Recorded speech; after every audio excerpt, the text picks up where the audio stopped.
habiendo pasado ya Halloween y el Día de Todos los Santos y el de los fieles difuntos, seguimos con los mismos monstruos, son los políticos. Pero hoy espero que no se hable de ese tema, sino de alguno mucho más agradable. O lo que quiera Juan Manuel Palomino, el historicón. Bienvenido, ¿qué tal? Buenos días, Emilio.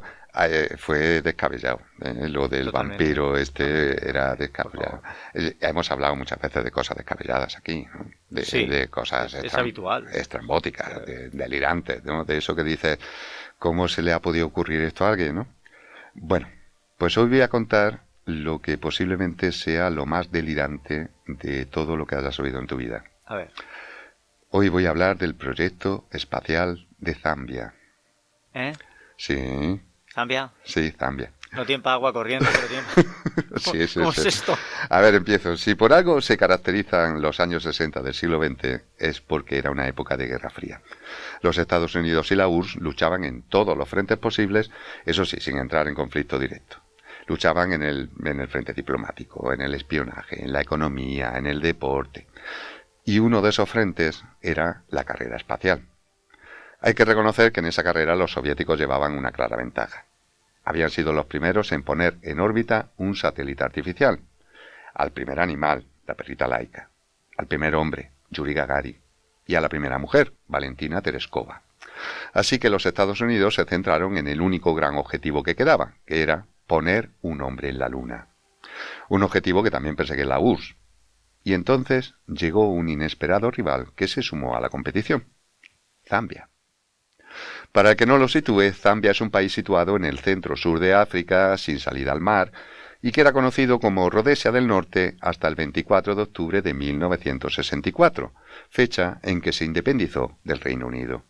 Como es natural, en sus primeros pasos como país independiente, se enfrentó a importantes desafíos.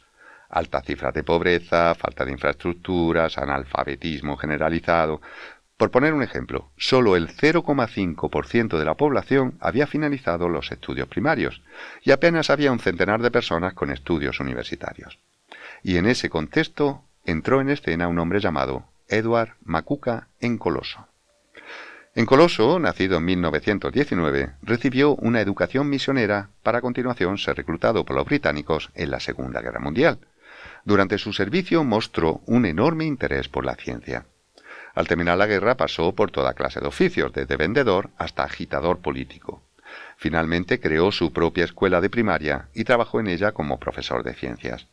Una semana después de la independencia fundó la Academia Nacional de Ciencia, Investigación Espacial y Filosofía de Zambia, una institución con más nombre que medios, y se propuso hacer que el país compitiera en la carrera espacial. El proyecto era ambicioso, delirante, pero ambicioso. Consistía en llegar a la Luna en 1965 y un año después a Marte. Para ello reclutó a 12 adolescentes, entre ellos una chica de 16 años, y 10 gatos. A personas y gatos los llamó astronautas. Además, contaba con un misionero que tenía la misión de evangelizar a los habitantes de la Luna y Marte que se encontraran, aunque eso sí, tenía instrucciones de no obligarles a ello y respetar sus creencias. Se los llevó a todos a una granja a las afueras de Lusaka, la capital, y diseñó un programa de entrenamiento. Dicho programa consistía en vestirles con traje de apicultor y viejos cascos británicos y hacerles correr alrededor de un árbol para acostumbrarlos al mareo. Después les hacía meterse en bidones y los lanzaba colina abajo por una empinada cuesta. Para simular la ingravidez les hacía trepar por una cuerda y cuando casi estaban llegando arriba las cortaba para que cayeran al suelo. Como es natural, hubo golpes, magulladuras, esguinces, pero eso no asustó al profesor.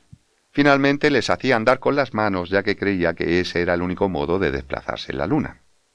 El cohete que los iba a llevar al espacio también era de no creérselo. Sería construido con cobre y aluminio, materiales abundantes en la zona, que no sirvieran para el espacio era lo de menos. Mediría unos 10 metros y se llamaría Dekalu 1. Además, como no disponían de combustible para que despegara, estaba previsto lanzarlo al espacio con, asómbrense, una gran catapulta. El despegue en cuestión estaba previsto que se hiciera en el primer aniversario de la independencia desde el Estadio Nacional. Pero, por supuesto, eso nunca ocurrió. Y no ocurrió por dos razones.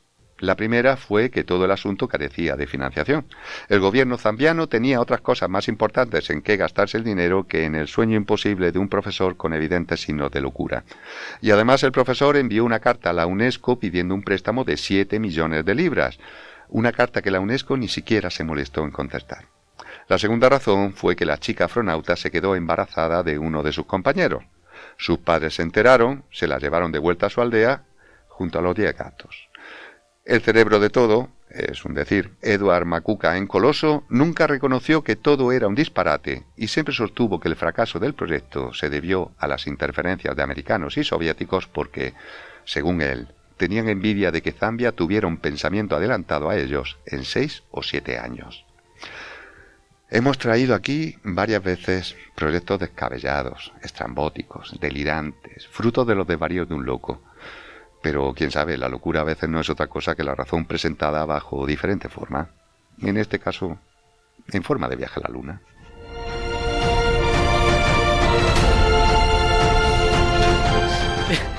Dice, fracasó por 2 motivos. ¿Solo 2? ¿Solo 2? Bueno, oficialmente ya está, eran esos 2. Solo había 2 aciertos ahí. Bueno, a ver, fracasó el que... La gente iba viva. El primero, ¿sabes? Pero, joder, qué barbaridad. Sí, sí, barbaridad. Sí. Pero oye, te he empezado a escuchar y he pensado en John Tattebaum, que fue el director de Elegidos para el Triunfo. Sí. Basada en hechos reales. Los jamaicanos compitiendo en bobsleigh. Sí, ¿vale? sí, Pues... sí. Por eso digo que muchas veces la locura sí. No es más que la razón de otra manera, ¿no? Madre mía, madre mía. Ay, menos mal que no murió ninguno no, al experimentar la ingravidez.